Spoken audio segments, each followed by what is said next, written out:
Ang kwentong ito ay hango sa totoong buhay. Mula ito sa isa nating kabayan na itago na lang natin sa pangalang Adelo. Walang eksaktong taon, probinsya ng Iloilo. Maraming uri ng mutsyang naglipana sa kapaligiran. Ang ilan ay ginagamit sa panggagamot at ang ilan ay ginagamit para makapanakit ng kapwa. Ngunit may ilang ding mutya na ginagamit para tumawag ng demonyo na mula pa sa kailaliman ng impyerno. Karamihan sa mga mutsyang ito nagmula sa hayop, kagaya ng aso, pusa o hindi naman kaya ang mga musang. Ito ang naging karanasan ng ating tagapagpadala. Ng mga panong ito, katuwang ng amang manggagamot itong si Adelo. Biyasa si Mang Rogelio sa mga sakit na dulot ng mga engkanto o masasamang elemento. Maging ang sumpa ng mga mambabarang at mangkukulam ay hindi nito inaatrasan. Kinakatakutan ng mga ito si Mang Rogelio dahil sa kakaibang pamamaraan ng panggagamot. Hindi na nagtatanong pa ng kahit ano ang matanda. Sa oras na malaman nito ang dahilan ng sakit, kaagad nitong tinutuluyan ang may kagagawan. Ito rin ang naging dahilan kung bakit marami ang nagagalit kay Mang Rogelio. Ngunit sa kabila ng reputasyon, marami ang taong patuloy na tumitingala sa kanya at gumagalang. At gaya ng lahat ng tinitingala, marami ding naiinggit. Isa na dito ay ang dating kaibigan at kapwa mag-aaral na itago na lang natin sa pangalang Brusco. Kapwa na ulila ng digmaan ang nooy mga paslit pang sina Rogelio at Brusco. Kinupkop ng isang ermitanyo, nilinang ang kakayahan hanggang sa tumungtong sa tamang edad. Parehong naging mahusay sa larangan ng lihim na karunungan ang dalawa. Magkatuwang na isinasagawa ang nasimulang adhikain ng kanilang guro. Gumawa ng kani-kanyang pangalan sa larangan ng panggagamot ang dalawang binata hanggang sa umabot sa puntong sinubok sila ng tadhana. Hindi maiwasan ng mga taong ikumpara ang kanilang kakayahan. Pilit ipinapaunawa sa kanilang dalawa ang dahilan kung bakit binigyan sila ng magkaibang kakayahan. Si Rogelio ay may kakayahang tumawag ng mga elementong ginagamit sa panggagamot. Samantalang si Brusco naman, palaging nagbabantay habang naggagamot si Rogelio. Hindi maunawaan ni Brusco kung bakit yon ang kanyang katungkulan, kaya nagtanim ito ng galit sa kanilang maestro. Hindi ko alam kung anong gusto mong palabasin, maestro. Pero mukhang hindi naman yata patas ang turing niyo sa amin. Bakit ako ang palagi nagbabantay? Tapos si Rogelio yung gumagamot at kinikilala ng mga tao. Wika ni Brusco. Mahalaga ba sa iyo ang tingin ng mga tao? Bawat isa sa inyo ay may mahalagang papel. Malakas ang kakayahan mo sa depensa. Samantalang si Rogelio naman, mataas ang kaalaman sa pagtawag ng mga elementong gabay. At yon ay dahil sa tangan niyang mutya ng musag. Tugon ni Maestro Ubeng.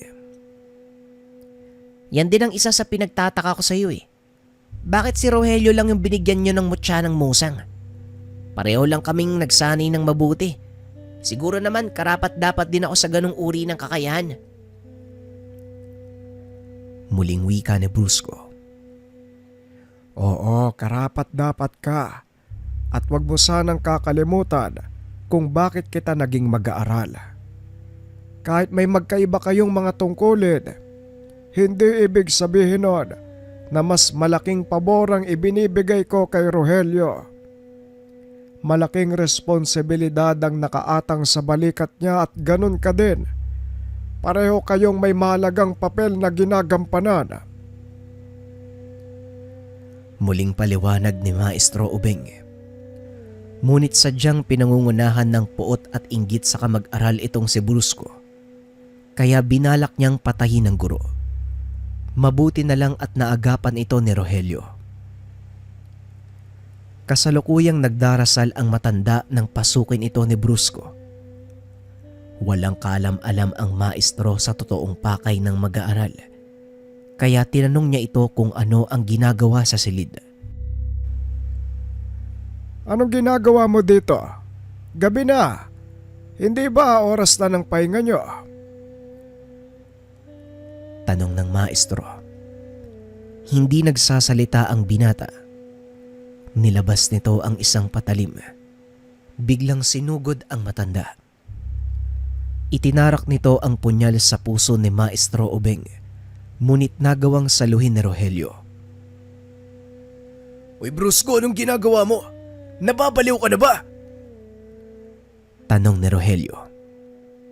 Pinapatunayan ko lang na hindi ako mahina. Ito ang paraan ko para ipaalam sa kanya na nagkamali siya ng mag-aaral na pinanigan. Wika ni Brusco. Hindi mo ba mauunawaan ng mga itinuro ko sa iyo? Kailanman wala akong pinanigan dahil bawat isa sa inyo ay may kanya-kanyang katangian at doon ko'y binabatay kung anong kakayahanang ituturo ko. Wika ng maestro. Ngunit sadyang matigas ang ulo ni Brusco. Inulit pa nito ang pag-atake.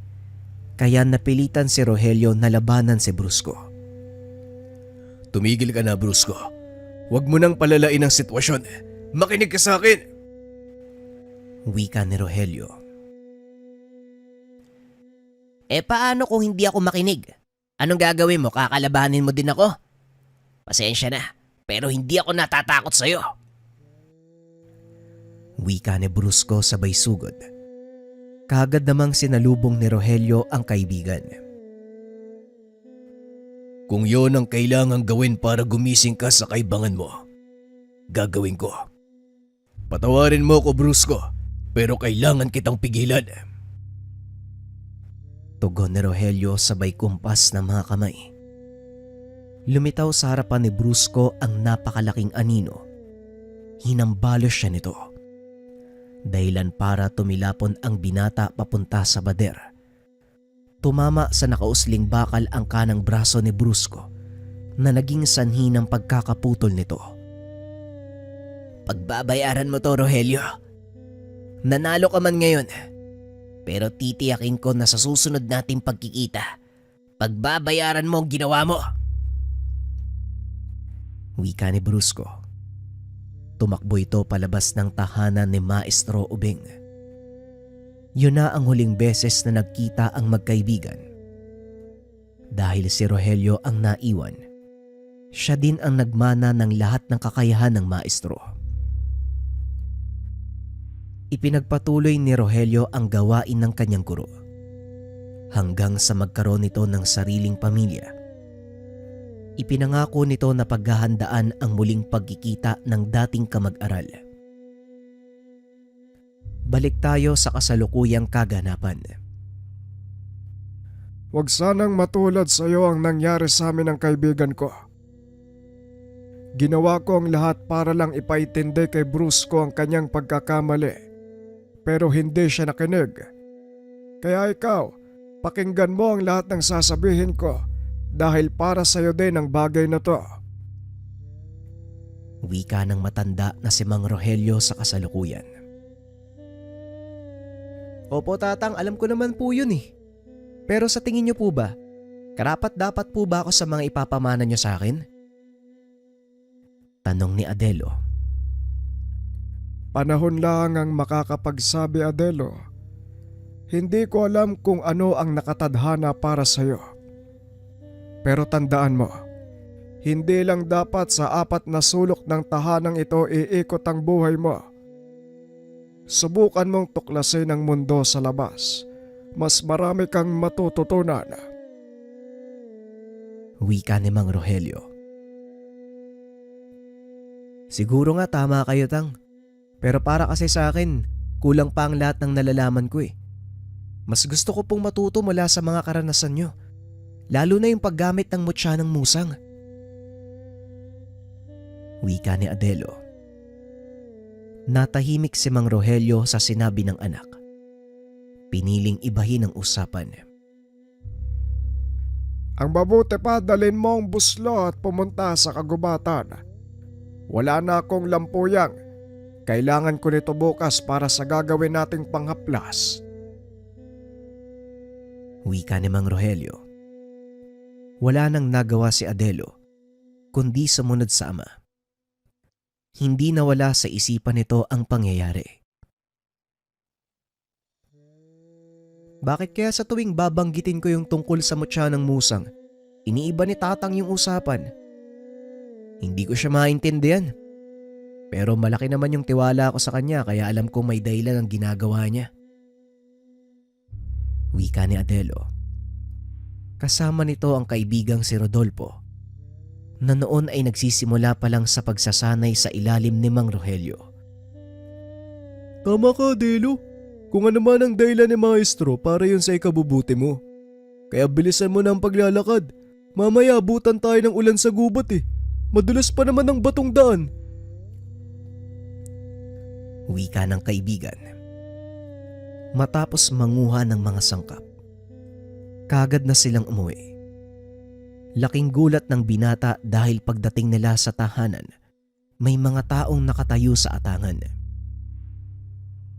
May pasyente pa si tatang? Gabi na. Wika ni Adelo. Dali-daling pumasok ang dalawa. Nakita ang isang babaeng nakatali sa upuan. Mabuti naman at nandito na kayong dalawa. Rodolfo, bilisan mo. Kumuha ka ng mga lana at ang halamang ugat sa taguan. Ikaw naman, Adelo, siguraduhin mong walang ibang makakapasok sa bahay, mapatao man o elemento. Wika ni Mang Rogelio. Hindi na nagtanong pa ang dalawang binata. Batay sa kilos ng matanda, seryoso ang lagay ng kanilang pasyente. Gumawa ng orasyon pang proteksyon si Adelo, habang si Rodolfo naman nakatayo sa likuran ni Mang Rogelio habang ginagamot ng matanda ang pasyente. Malala na ang tama ng barang sa katawan ng pasyenteng ito. Ang pagkakamali lang ng gumawa, nag-iwan siya ng bakas. Manood kang mabuti, Rodolfo. Wika ni Mang Rogelio. Napatingin si Rodolfo kay Adelo na noon ay patuloy na nagbabantay sa atangan. Hindi po ba dapat si Adelo ang nandito? Wika ni Rodolfo. Tama ka. Kasi siya ang higit na nakakaalam ng mga proseso. Pero mas mahalagang nakikita mo ang ginagawa ko, Rodolfo. Para pagdating ang panahon, kapwa nyo alam ni Adelo ang gagawin. Wika ni Mang Rogelio. Kinuha nito sa bulsa ang mutsyang pinaka-iniingatan. Kapiranggot na bato na halos kasing laki ng butil ng munggo. Nakasilid ito sa maliit na bote. Binuksan ng matanda ang sisidlan at nagsimulang magbulong ng mga dasal. Ramdam ni Rodolfo ang biglaang pagbigat ng katawan, kaya napatanong ito sa matanda. Ano pong nangyayari, Manong? Bakit parang bumibigat yata yung katawan ko? Hindi naman sumasagot ang matanda dahil nasa kalagitnaan ito ng pag-uusal. Ngunit ilang sandali lang, kusang lumantad ang kasagutan sa harapan ng binata. Isang malaking itim na anino ang tila yumakap sa pasyente. Nanlaki ang mga mata ni Rodolfo. Sa sobrang takot ay napasigaw ito. Dali-dali namang tumakbo si Adelo upang tignan ang nangyayari. Rodolfo, huminahon ka. Alam kong ito ang unang beses mong makakita ng nilalang. Pero sinisiguro ko sa'yo na hindi natin kaawayan. Isa sa mga elementong gabay ni tatang ang itim na anino, kaya wala kang dapat ikatakot. wika ni Adelo. Pinayuhan din nito ang kaibigan na ipikit ang mga mata. Ngunit kagad itong sinaway ni Mang Rogelio. Hindi, Rodolfo. Manood ka, tignan mo kung ano ang nangyayari sa mga mambabarang na lumalabag sa kasunduan. Malinaw sa kanila ang babala, ngunit hindi nila pinakinggan. Kaya nararapat lang sa kanila ang kaparusahan. Wika ng matanda. Nanatiling nakamasid ang dalawa sa ginagawa nito. Hindi makapagsalita si Rodolfo ng mga sandaling iyon. Pinapanood nito ang nilalang na tila may hinuhugot na kung ano mula sa katawan ng pasyente. Kinakain niya ito. Ang nakikita mong hinihila palabas ng itim na anino, ang mismong kaluluwa ng mambabarang. Ito ang pamamaraan ng pagpataw ni Tatang ng kamatayan sa sino mang nahuli niya. Kahit elemento o kahit tao, ganyan ang ginagawa niya. Pagpapaliwanag ni Adelo. Wala pa ring nagbago sa reaksyon ni Rodolfo ng mga sandaling iyon. Kahit nang matapos ang gamutan, dito na nagsimulang makaramdam ng takot si Adelo para sa kaibigan. Kinabukasan, kinausap nito ang ama tungkol sa nangyari. Alam kong masyadong mahina ang dungan ni Rodolfo. Ito ang kinakatakutan ko, Adelo. Kailangan mong bantayan ang kaibigan mo. Dahil ang kahinaan niyang ito ang maaaring gamitin sa kanya ng mga kalaban sa hinaharap. Wika ni Mang Rogelio. Yan nga din po yung gusto kong sabihin sa kanya, Tatang. Pero baguhan pa lang si Rodolfo eh. Malaki pa ang pag-asang mabago niya ang ugali niya. Siguro naman sa paglipas ng panahon masasanay din siya. Wika ni Adelo. Tignan na lang natin. Ayoko magsalita ng tapos, Adelo. O siya, maganda na kayo. Aalis tayo. Ngayong araw ay may pupuntahan tayong mahalagang tao. Muling wika ng matanda. Kagad namang tinawag ni Adelo ang kaibigan na noon ay nagsisibak ng kahoy sa kanilang bakuran. Patuloy pa rin itong nananahimik. Kadalasan ay nakatulala at napapangiti mag-isa.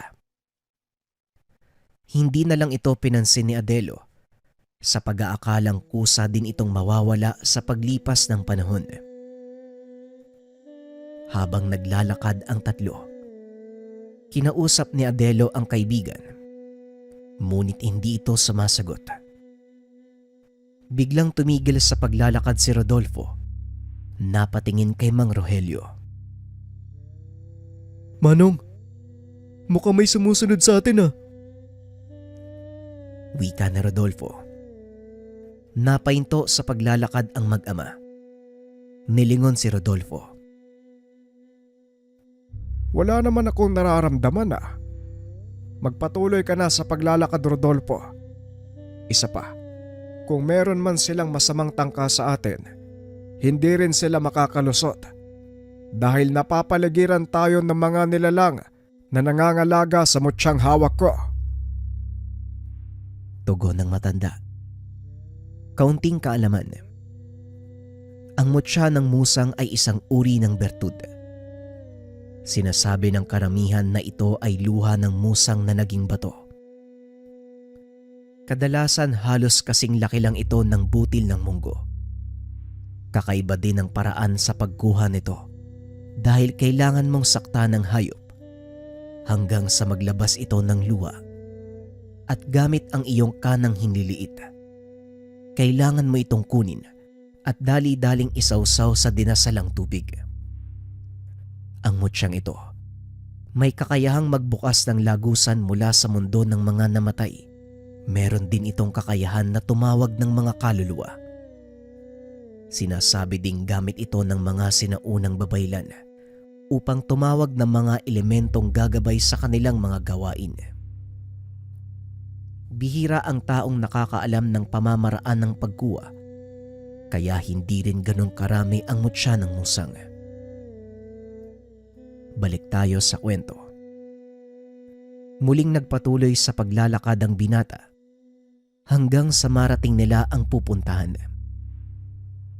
Nang mga oras na yon, nasa kalagitnaan sila ng kagubatan. Nakatayo si Mang Rogelio sa harapan ng isang malaking bato. Nakasulat dito ang pangalan ng isang tao.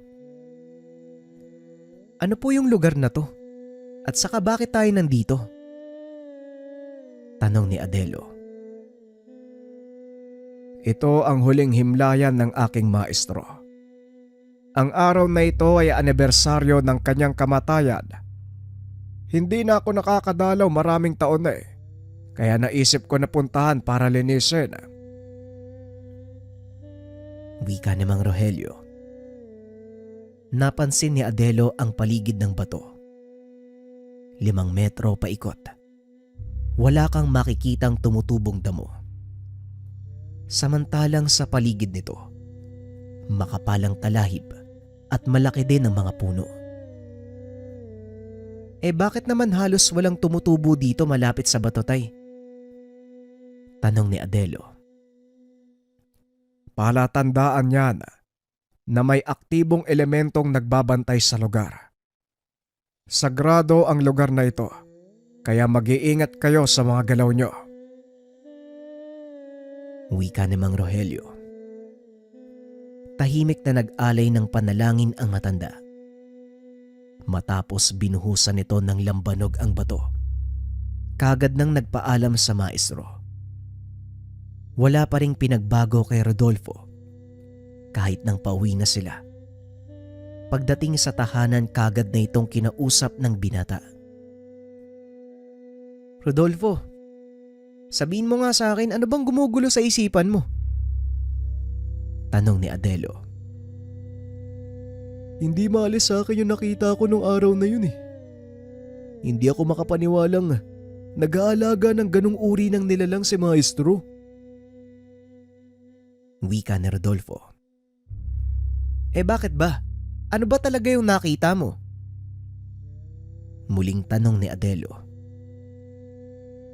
Demonyo yung nakita ko, Adelo. Nag-aalaga ng demonyo yung tatay mo. Wika ni Rodolfo. Nanlaki ang mga mata ni Adelo sa mga narinig.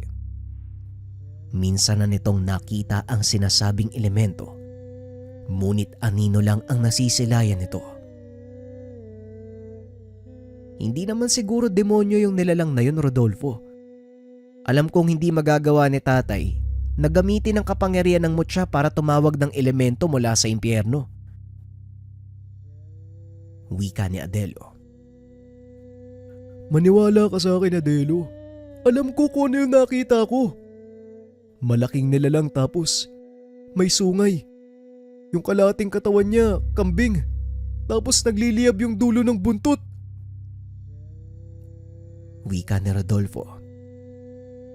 Napangiti naman si Adelo sa sinabi ng kaibigan. Baka naman nagkakamali ka lang ng nakita. Minsan kasi may mga elementong gabay na halos kamukha ng demonyo. Pero hindi talaga sila ganun. Ang mabuti pa, magpahinga na muna tayo.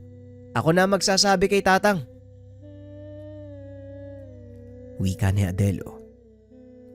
Hinayaang magpahinga ang kaibigan. Pinuntahan nito ang ama upang kausapin. Tang, nag-aalala ako kay Rodolfo .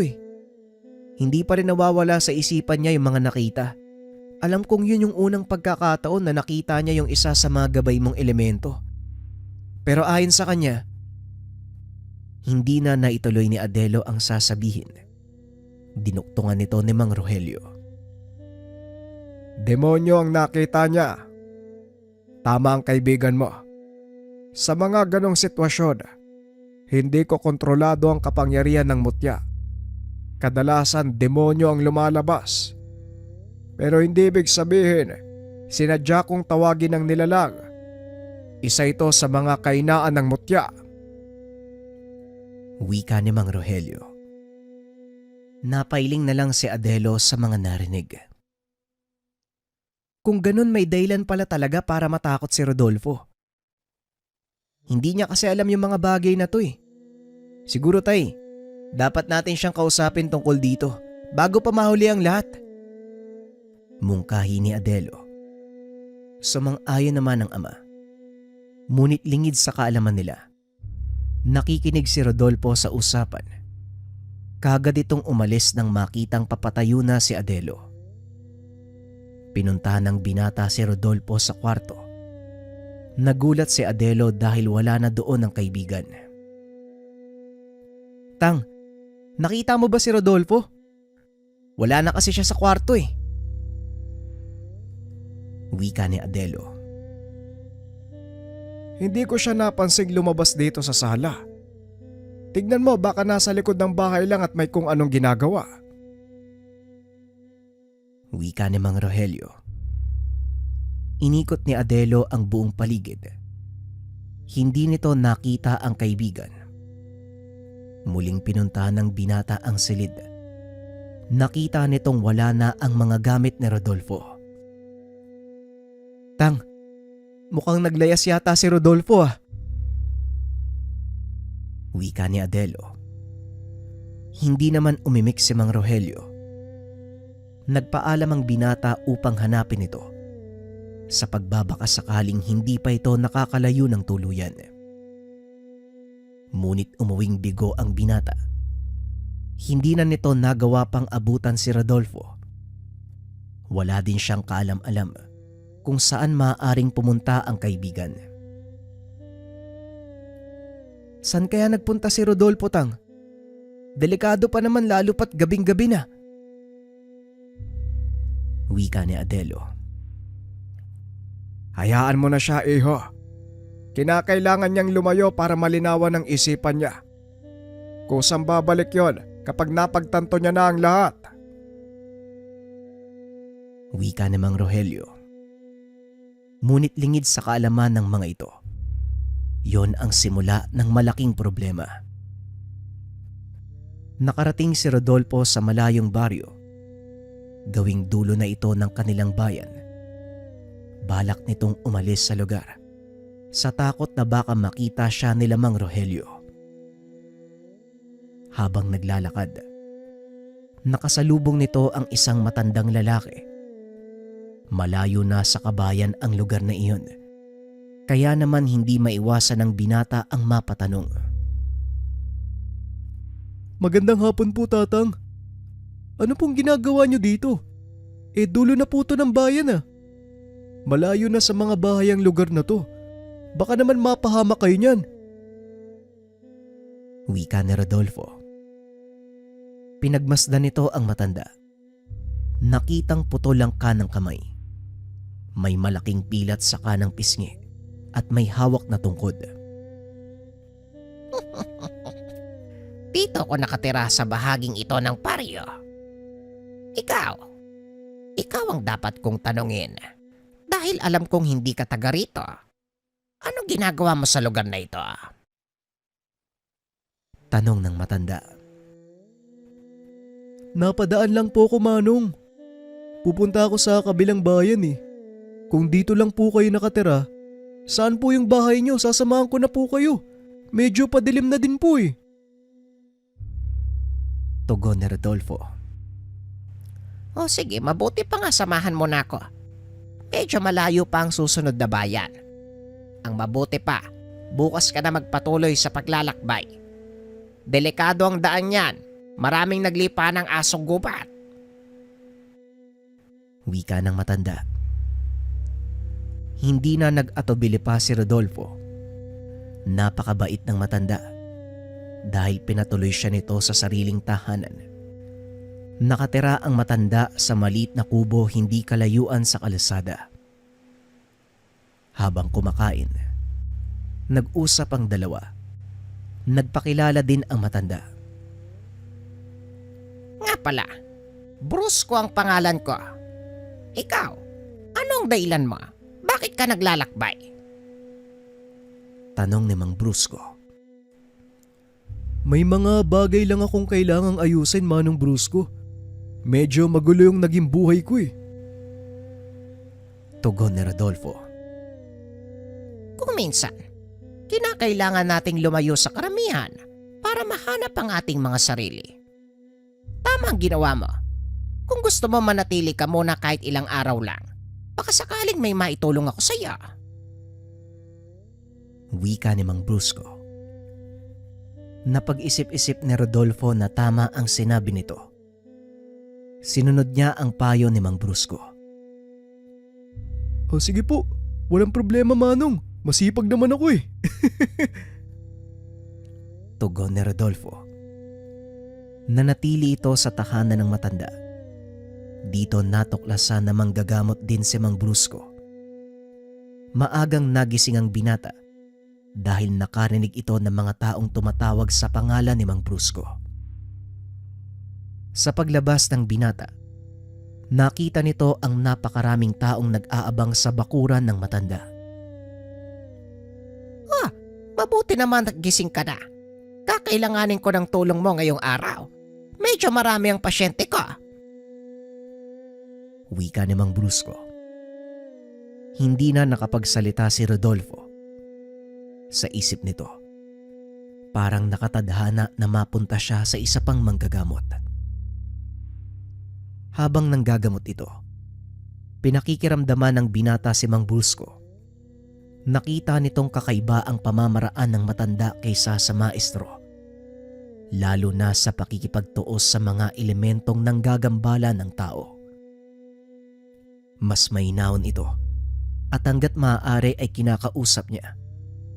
Nagbibigay ng pagpipilian. Kadalasang nauuwi sa pakikipagkasundo.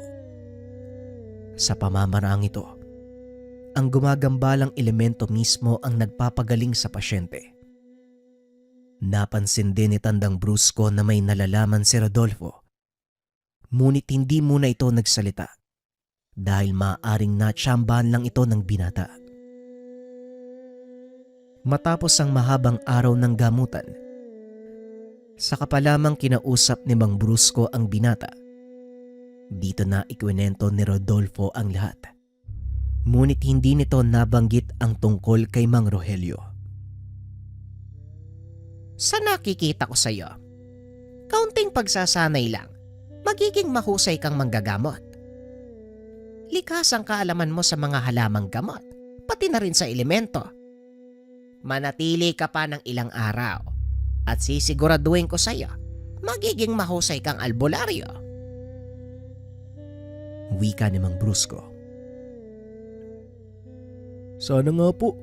Wala naman po akong hinahangad kundi ang makatulong sa maraming tao. Sa tamang paraan po ah. Handa po akong gugulin ng panahon para matuto. Wika ni Rodolfo. Kung ganun, wala na tayong dapat pag-usapan. Alam mo, minsan din akong naging mag-aaral. Disipulo ng isang mahusay na manggagamot pero nagkamali ako. Dahil hindi ko inunawa ang lahat. Hiling ko lang sa iyo, sana wag kang matulad sa akin. Nawalan ako ng kaibigan at mga taong tinuring kong pamilya ng araw na yon. Malaking pagkakamali kung tutuusin. Kaya ayokong maulit yon sa mga magiging mag-aaral ko. Wika ni Mang Brusco. Ilang mag-aaral na po bang tinuruan niyo Manong? Tanong ni Rodolfo. Napangiti naman si Mang Brusco at nagsalita. Ang totoo, ikaw ang kauna-unahang kong mag-aaral. At siguro, ikaw na din ang magiging huli, kaya binabati kita. Tugon ni Mang Brusco. Natawa si Rodolfo sa sinabi ng matanda. Yon ang naging simula ng magandang samahan ng mag-aaral at guro. Maraming natutunan ang binata kay Mang Brusco. Hanggang sa tuluyan na itong naging batikang manggagamot. Tumatanggap na din ito ng sariling pasyente. Kung malaki ang naging pag-unlad ni Rodolfo, hindi naman nagpauli si Adelo. Naging mahusay ang binata sa kumbate espiritual dahil na din sa paggabay ng ama. Matagal na panahon din ang nakalipas, ngunit ni minsan, hindi nawaglit sa isipan ni Adelo ang kaibigan. Kumusta na kaya si Rodolfo Tang? Matagal na panahon na yung lumipas simula nang umalis siya sa bahay Wika ni Adelo. Kung nasaan man ngayon ang kaibigan mo, siguradong nasa mabuti siyang kalagayan. Alam kong may mga natutunan siya mula sa atin at sana gamitin niya ito sa mabuting gawi. Wika ni Mang Rogelio. Hindi na inasahan pa ni Adelo na muli silang magtatagpo ni Rodolfo. Ngunit sadyang mapaglaro ang kapalaran. Isang pasyente ang nakapagsabi sa kanila ng tungkol kay Rodolfo. Nakita ko yung dati mong estudyante dito, Mang Rogelio Mukhang nanggagamot na din siya ngayon. Madalas ko siyang nakikita sa bayan. Wika ng pasyente. Hindi naman nagsalita si Mang Rogelio. Kinausap nito si Adelo. O subukan mong puntahan ang kaibigan mo sa bayan. Baka sakaling makita mo, ikumusta mo na lang ako. Wika ni Mang Rogelio. Natuwa naman ang binata sa sinabi nito. Kinabukasan maagang umalis si Adelo papunta sa bayan. Hinanap nito si Rodolfo sa paligid. Ngunit hindi niya ito kagad natagpuan. Nagpa siyang umuwi ang binata. Nang mapada nito sa plaza, nakita ang mga taong nag-uumpukan. Nilapitan nito ni Adelo para makiusyoso. Nakita nito ang isang matandang putol ang kanang kamay. Nagbebenta ito ng mga lana at kung ano-ano pang halamang gamot. Laking gulat ng binata nung makita nito kung sino ang kasama ng matanda. Rodolfo! Ikaw ba talaga yan? Bungad ng binata. Napalingon si Rodolfo at ngumiti. Hoy Adelo, kumusta na? Oo, ako nga to. Anong ginagawa mo dito sa bayan? Tanong ni Rodolfo. Matagal ka naming hinanap May nakapagsabi sa akin na dito ka daw makikita. Hindi nga ako nagkamali. Teka, sino yung kasama mo? Balita ko nang gagamot ka na din Tanong ni Adelo. Siya ang bago kong maestro, Adelo. At oo, manggagamot na ako. Kagaya mo. O siya, mamaya na lang tayo mag-usap Kailangan ko munang asikasuhin yung mga tao Wika ng binata. Biglang naramdaman ni Adelo ang panlalamig ng kaibigan. Hindi na ito ang dating Rodolfo. Bagaman natutuwang makita siya, nararamdaman niyang iba na ang aura nito. Inantay niyang matapos ang trabaho ng dalawa.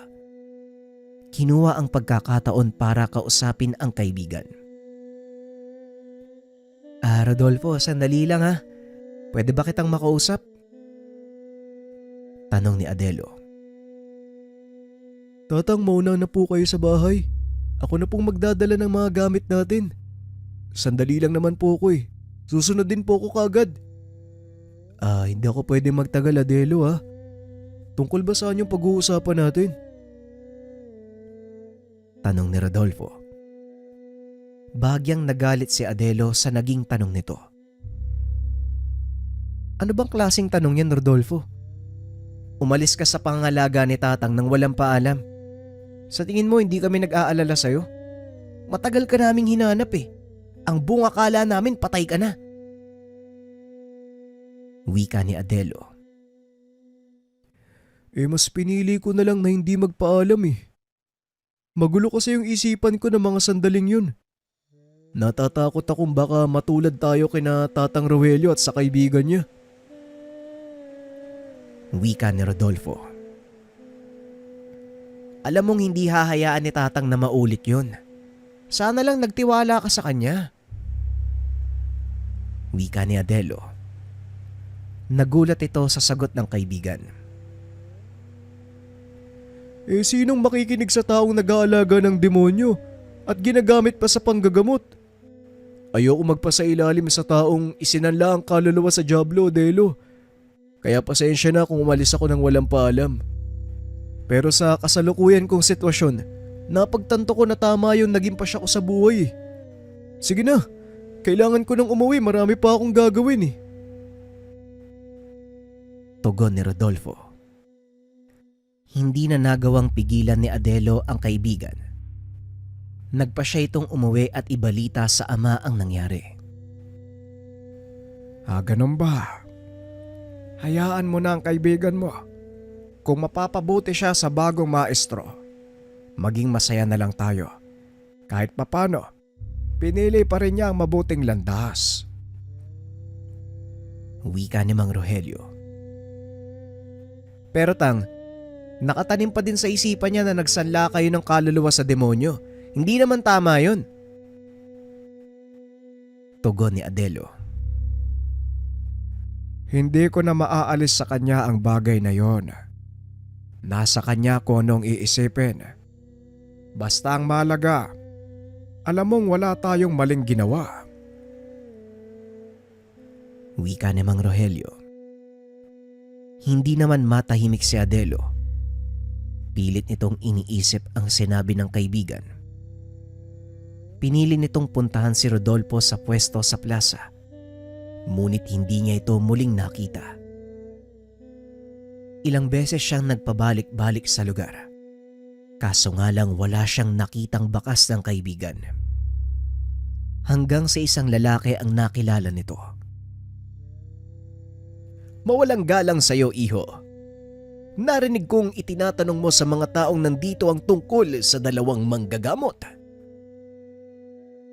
Wika ng matanda. Opo, Manong eh. Kilala niyo po ba sila? Tanong ni Adelo. Sino bang hindi makakakilala kay Brusco at sa mag-aaral nitong si Rodolfo? Abay, napakahusay nilang manggagamot, ang balita ko pa'y mas mahusay pa sila kaysa kay Rogelio. Tugon ng matanda. Biglang nanlamig si Adelo sa narinig. Naalala nito ang kwento ng ama. Brusco? Brusco po yung pangalan ng matandang kasama ni Rodolfo. Sigurado po ba kayo, Manong? Tanong ni Adelo.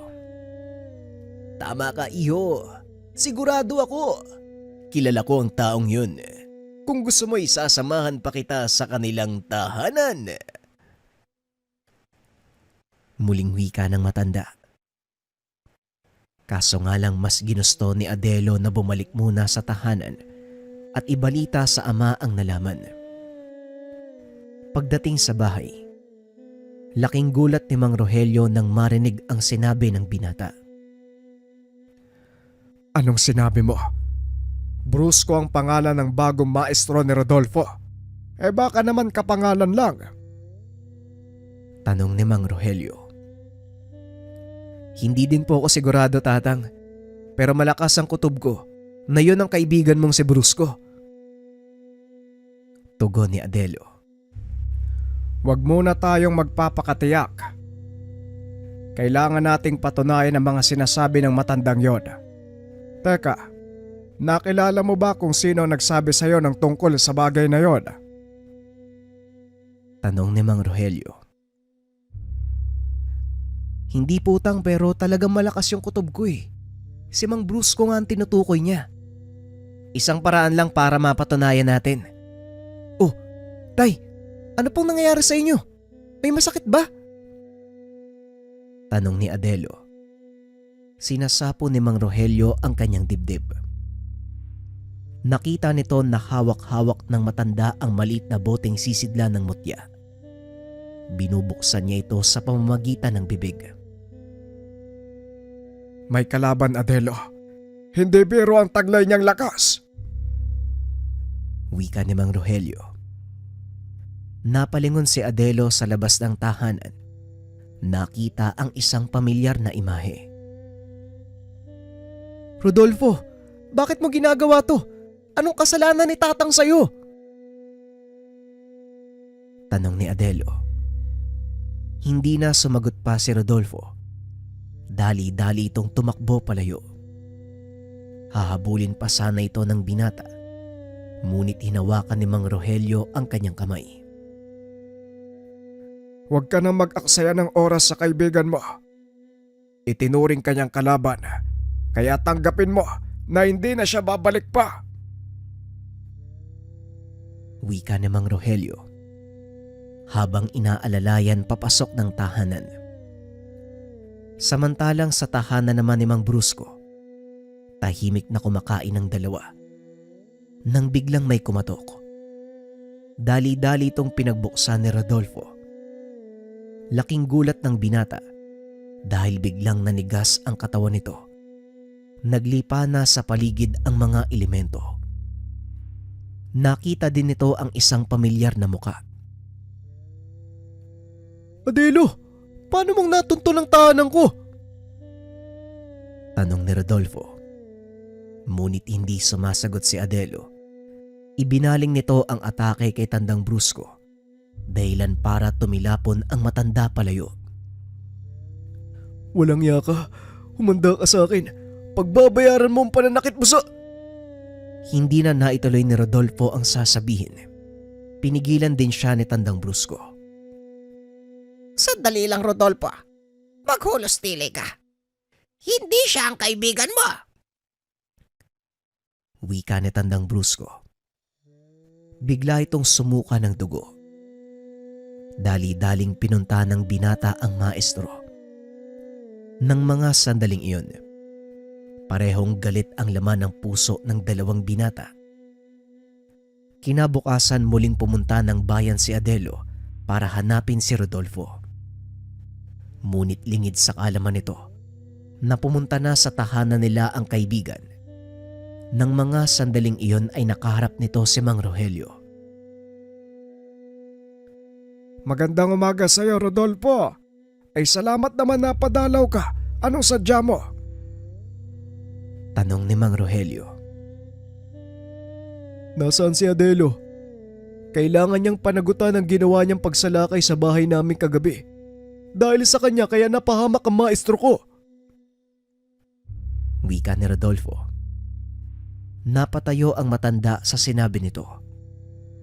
Teka, anong sinabi mong sumugod? Tanong ni Mang Rogelio. Huwag ka nang magmaang-maangan pa, tanda. Ilabas mo ang walang hiya mong anak kung ayaw mong lumala pa ang sitwasyon. Wika ni Rodolfo. Ramdam ni Mang Rogelio ang galit nito. Ngunit pinili ng matanda ang maging mahinahon.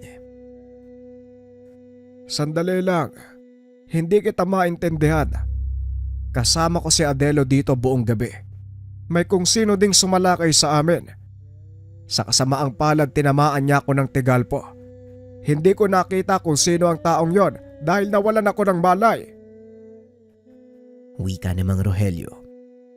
Ngunit hindi kumbensido si Rodolfo sa sinabi nito. Ulitin ko ng isang beses pa. Nasaan ang anak niyo? Tanong ni Rodolfo. Akmang sasagot na sana si Mang Rogelio nang bigla itong sakalin ni Rodolfo. Kumalma ka, Rodolfo. Hindi ito ang sagot sa lahat. Ayaw kitang labanan dahil kahit papano naging mag-aaral kita. Nakasama kita sa loob ng mahabang panahon kaya pakiusap huminahon ka. Wika ni Mang Rogelio. Ngayon ipakita mo sa akin yung mga alaga mong demonyo.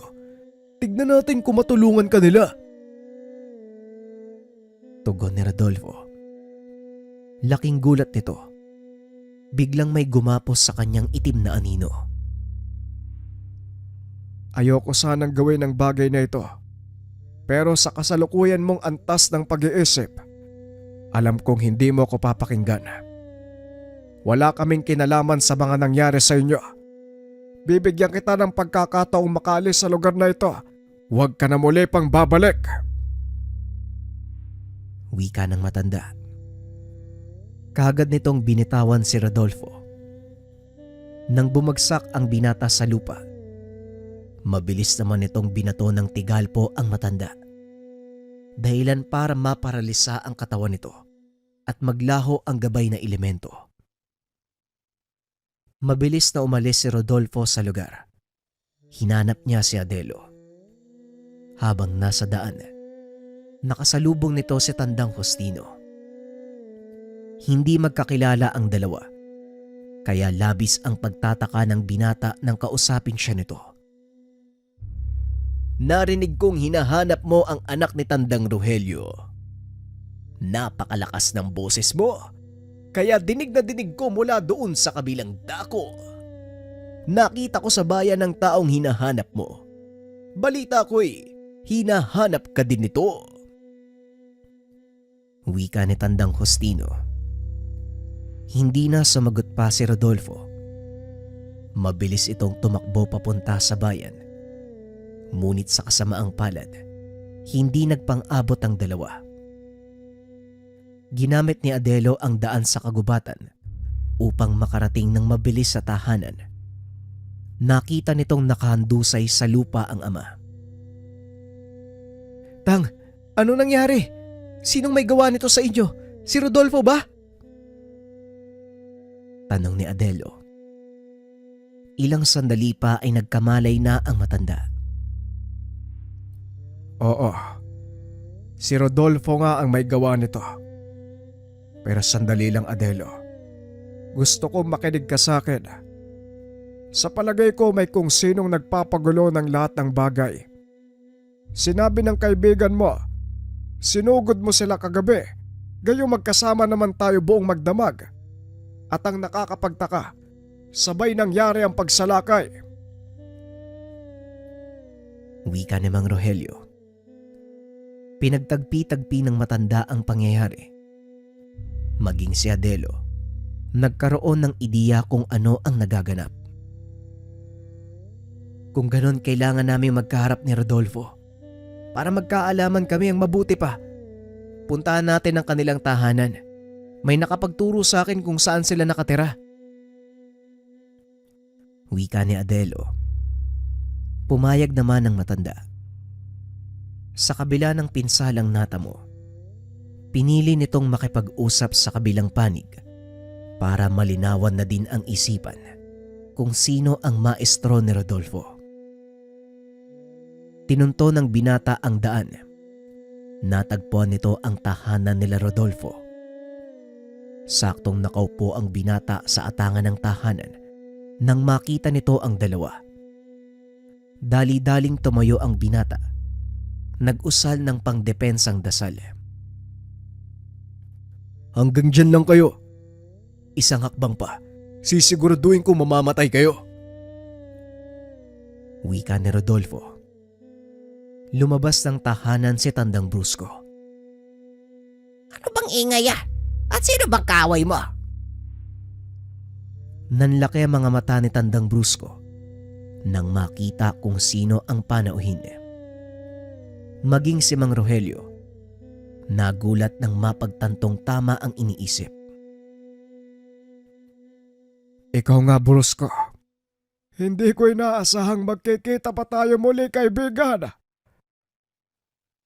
Napangiti si Tandang Brusco nang magsalita si Mang Rogelio. Ganun din ako, kaibigan. Palaki ang pagkukulang ko sa aking maestro. Umalis ako nang hindi nauunawaan ang lahat. At ang mas masakit pa, pinagtangkaan ko ang buhay ng kaisa-isang taong nag-aruga sa akin. Tugon ng matanda. Kagad nitong ibinaba ang depensang ginawa ni Rodolfo. Hinayaang pumasok si Adelo at Mang Rogelio. Anong ibig sabihin nito? Magkakilala kayo, Tatang? Tanong ni Rodolfo. Hindi lang magkakilala. Si Tandang Brusco ang matalik na kaibigan ni Tatang. Siya ang taong nakwento sa atin noon. Napalingon si Tandang Brusco kay Rodolfo. Kaya pala pamilyar sa akin ang mga halamang gamot at orasyon na pangkulong. Si Rogelio pala ang dati mong maestro. Ngayon ko lang nalaman ang lahat ng ito. Pero masaya akong naipagpatuloy ang mga itinuro niya sa iyo. Wika ni Tandang Brusco. Ay pasensya na at nagkita pa tayo sa maling pagkakataon. May mga nangyayaring kaguluhan At sa palagay ko, iisa lang ang may gawa nito. Wika ni Mang Rogelio. Yan din ang naisip ko. Mukhang alam ko na kung sino ang may gawa nito. Tugon ni Tandang brusko.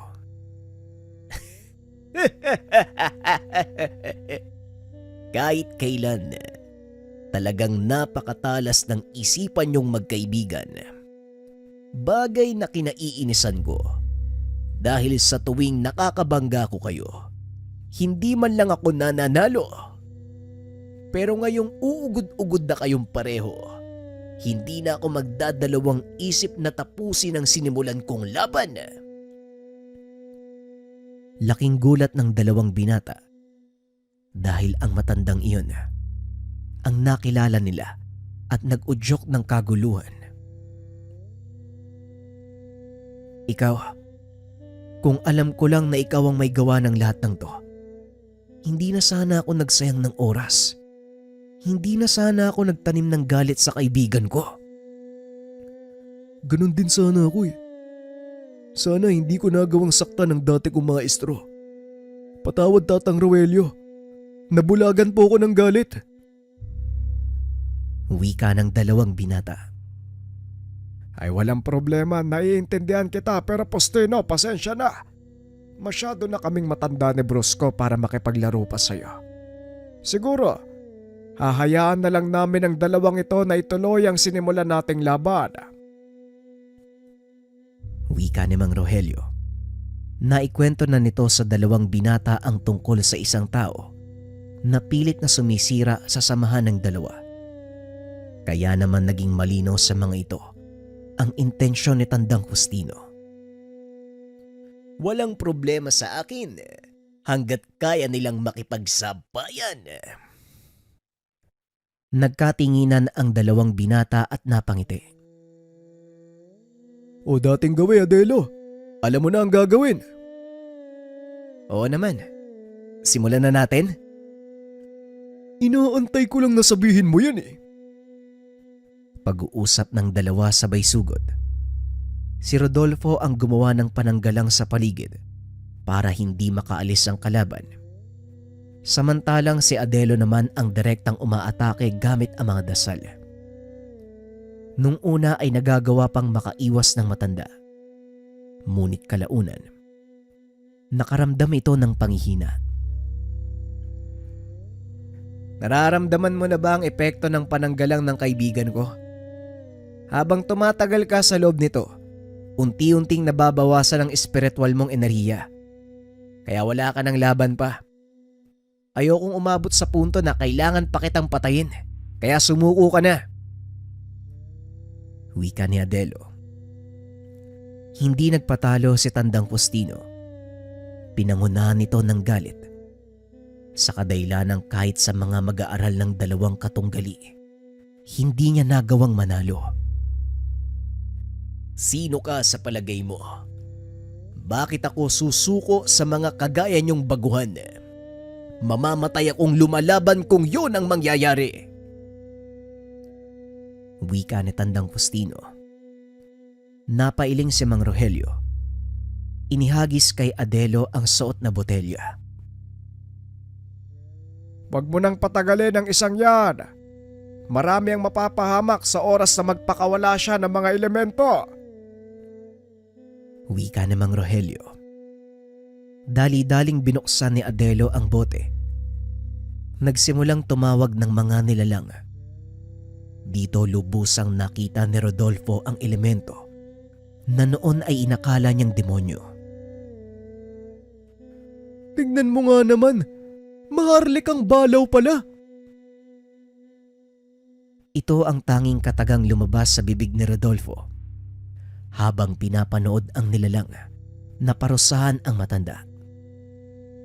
Hindi nagtagal. Tuluyan itong napadapa ng elemento. Muli ay binigyan ito ng pagkakataon ng dalawang binata. Ngunit sadyang mataas ang ihi ng matanda.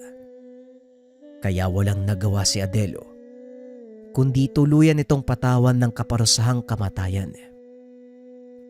Dito napatunayan ng magkaibigan na hindi matutumbasan ng anumang kaalaman o lakas ng kapangyarihan ang presensya ng isang kaibigan. Maging ang dalawang matanda, ito din ang napagtanto. Hindi inaasahan ni Mang Rogelio na muli silang pagtatagpuin ng kaibigan. Samantalang ang dalawang binata naman, naging magkatuwang sa pagpapatuloy ng gawain ng kani-kanilang mga maestro. Naging masalimuot man ang lahat para sa kanila. Isang mahalagang aral ang natutunan ng dalawa: pagtitiwala. Sa paglipas ng mga taon, mas lalong naging mahusay ang dalawa. Bagaman wala na ang mga maestro, patuloy nilang ginampanan ang naiwang tungkulin ng mga ito. Si Adelo ang naging tagapagmana ng mutya ng kanyang ama. At kagaya ng habilin ng matanda, ginamit ito ni Adelo para gumawa ng kabutihan kasama ang kaibigan. Opinyon para sa kwento, isa to sa pinakamagandang storya na nabahagi ko. Sobrang solid ng tadhana, pagkakataon. Isipin nyo, mula sa pag-aaway ng dalawa hanggang sa nagkita sila uli. Akala ko kasi tuluyang napariwara yung yung si Brusco. Pero hindi pala. Nagbago pala siya. Akala ko maglalaban yung dalawa, pero hindi. Nanaig sa kanila yung mga pagkakamali na dapat itama. Kaya maraming salamat sa nagpadala ng kwento. Abangan ang susunod pa natin mga storya. Paalam.